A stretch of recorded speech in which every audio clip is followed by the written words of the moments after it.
C C C C, আজকে আমার সকালটাই খারাপ। পানি নিতে এসে আজকে আমার দিনটাই খারাপ যাবে এই পোড়ামুখীর মুখ দেখে।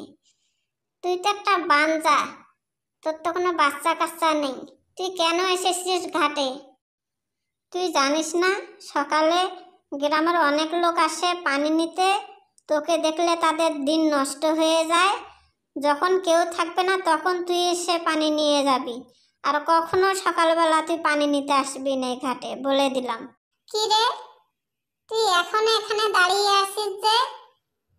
তোর কথা কানে যাচ্ছে না? এখান থেকে চলে যা, আমরা এখন পানি নেব। টোনা, তোমাকে আমি একটা কথা বলতে চাই। আমার তো কোনো বাচ্চা কাচ্চা হয় না, তাই আমি বলছিলাম যে তুমি আর একটা বিয়ে করো, তাই ভালো হয়। টুনি, তুমি এসব কি বলছো? আমি তোমাকে রেখে আর বিয়ে করতে পারবো না। আমার কপালে যদি সন্তান থাকে তো হবে, না থাকলে না হবে।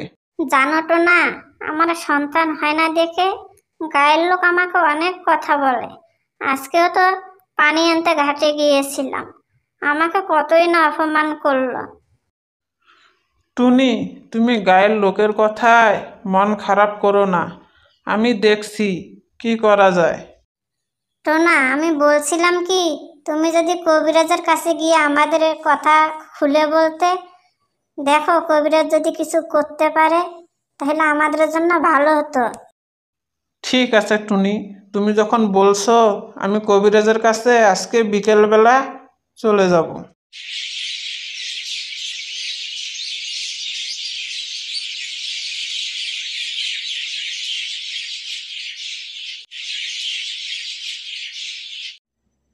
টুনের কথা শোনার পর টোনা কবিরাজের বাড়ির উদ্দেশ্যে রওনা দিল।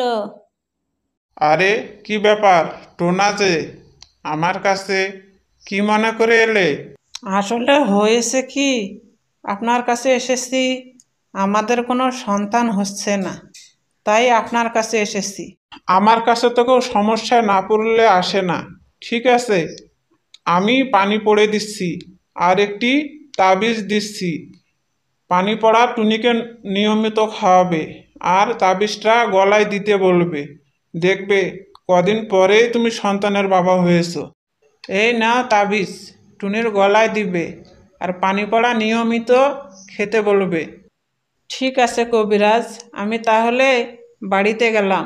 এই তাবিজ তোমার গলায় রেখো আর পানি পড়া নিয়মিত খাবে। কবিরাজ বলেছে কয়েকদিনের মধ্যে আমরা বাবা মা হতে পারবো। তোমাকে ওসব নিয়ে কোনো চিন্তা করতে হবে না, আমি সব নিয়মিত নিয়ম পালন করব। কবিরাজের তাবিজ এবং পানি পড়া দিয়ে টোনা টুনির কোনোই কাজ হলো না। তারপর তারা একজন ভালো পাখির কাছে পরামর্শ নেওয়ার জন্যে চলে এলো। তোমাদের সব কথাই তো আমি শুনলাম, তোমরা এখনো এত বোকা। তোমরা কবিরাজের কাছে কেন গিয়েছো? তোমরা ভালো ডাক্তারের কাছে পরামর্শ নাও। তোমাদের যদি কোনো সমস্যা থাকে, চিকিৎসা করার পর অবশ্যই তোমরা বাবা মা হতে পারবে। এরপর টোনা এবং টুনি ডাক্তারের পরামর্শ নেওয়ার জন্য রওনা দিল। ডক্টর টোনা এবং টুনিকে পরীক্ষা নিরীক্ষা করার পর তোমাদেরকে পরীক্ষা নিরীক্ষা করার পর বুঝলাম ছোট্ট একটু সমস্যা আছে, কিন্তু ভয় পাওয়ার কোনো কারণ নেই। ওষুধ নিয়মিত খেলে ঠিক হতে পারবে এবং তোমরা বাবা মা হতে পারবে। টোনা এবং টুনি ডক্টরের পরামর্শ অনুযায়ী ওষুধ নিয়মিত খেলো। এরপর একদিন টোনা টোনা, তোমার জন্য খুশির খবর আছে। আমার ডিম দেওয়ার সময় হয়েছে, আমি এখন ডিম দিব। কি তুমি সত্যি বলছো? আমি বাবা হব আর তুমি মা হবে? আমার কি যে আনন্দ লাগছে টুনি, তোমাকে বলে বোঝাতে পারবো না। টুনির ডিম ফুটে মিষ্টি একটি ছানা হলো। টোনা এবং টুনি অনেক খুশি হলো। টোনা, সত্যি তুমি বাবা হলে আমি মা হলাম, আমাকে আর কেউ বাজা বলতে পারবে না। আমি অনেক খুশি হয়েছি আমার সন্তান হয়েছে এই জন্য। টুনি, কোবরাজের কোনো কিছুই তো আমাদের কোনো কাজেই এলো না।